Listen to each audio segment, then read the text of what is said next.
Ipagmalaki natin ang lahing Pilipino by Mamarag. Si Remedios Gomez Paraiso, kilala bilang Commander Liwayway, ay isang matapang na babaeng guerrilla noong panahon ng Hapon. Tinagurin din siyang Joan of Arc. Tugong Mexico, Pampanga, isa siyang dating reyna ng kagandahan na piniling lumaban matapos patayin ng mga sundalong Hapon ang kanyang ama. Bilang bahagi ng Hukbong Bayan laban sa Hapon o Hukbalahap, pinangunahan niya ang mga labanan gamit ang kanyang lipstick at may dalang pabango.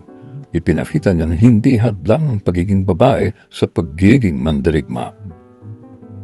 Direspeto at hinangaan siya ng kanyang mga kasama dahil sa tapang at husay sa pamumuno.